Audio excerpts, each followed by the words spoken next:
Hello there guys, it's Super GT here, and today we have some more Project Cars gameplay. So in this video I am in the GT3 car, the Audi R8 LMS Ultra. And we are going around the Monza full F1 circuit. We're doing 3 laps with 80% AI. Now you can see there on the left I have my Wheelcam, along with the shifter, the TH8A Thrustmaster shifter. So we have our typical first chicane pile-up, which is pretty much happens every time you race on this track. So you've got so many cars going into one very tight space, so that pretty much always happens. So I gain a couple of positions there. But yeah, back to my setup. So you can see there I have the Thrustmaster F1 wheel. So I bought that along with the Thrustmaster TX wheel. So the base that is attached to is a Thrustmaster TX, but I have the add-on with the F1 wheel along with the TH8A shifter. I don't yet have any pedal add-ons. I am using pedals, but it's just the standard Thrustmaster TX pedals. So hopefully within time I'll be able to get the proper T3PA.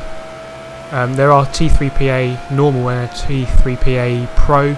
The Pro ones can be inverted, which is quite cool, so hopefully I'll be able to get them, but I will be trying to invest in the pedals when I can, because you get the clutch pedal, which I don't currently have. But at the moment I'm very happy with the setup. So for those of you who haven't watched my previous videos, I've made 2 or 3 videos already with the setup. So, but maybe this is your first video watching. So yes, I do have a entirely new setup, so I'm not using controllers as such anymore. I will make a proper video showing you the setup in a bit more detail. But also I will add that you can add me, or you can follow me on Facebook, follow the page, and you can follow me on Twitter as well, because I will also Instagram, for that matter. Don't forget that those links are in the description below, so you can follow those, and those are just another way of following me and getting hold of me. And to be honest, I'll probably be more likely to answer you if you follow me on Facebook, Twitter or Instagram. If you ask a question on there, I'll probably answer it.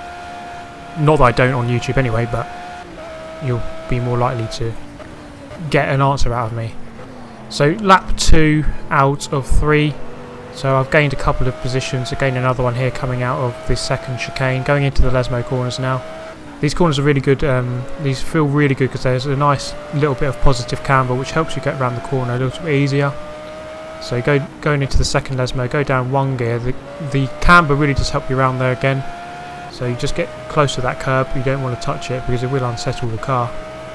So as we come up into the Ascari chicane, you want to get over to the right hand side under the bridge.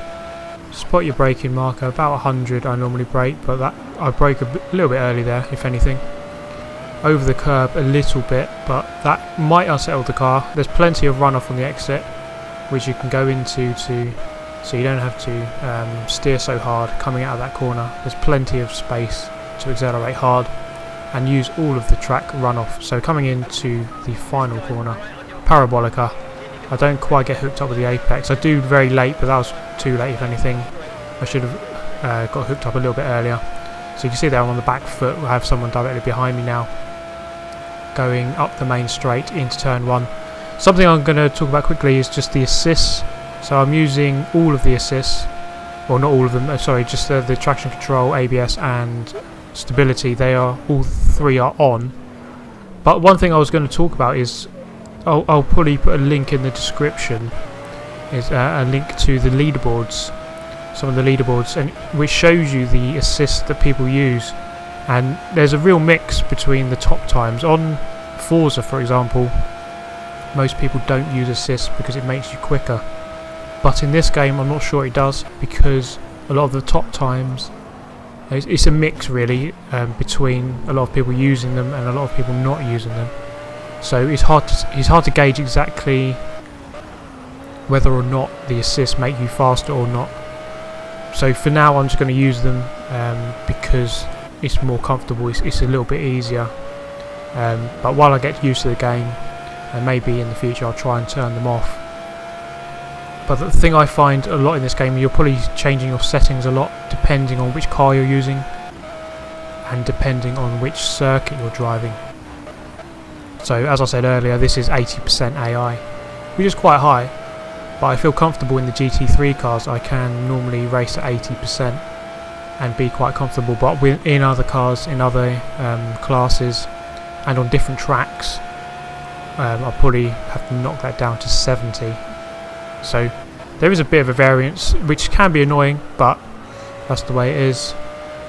So we're coming around the Parabolica for the last time. So I hope you have enjoyed the video, guys. Remember, you can always put a comment down below, tell me what tracks and whatever you want to see, and I always read the comments. So don't worry, don't think I'm not reading them.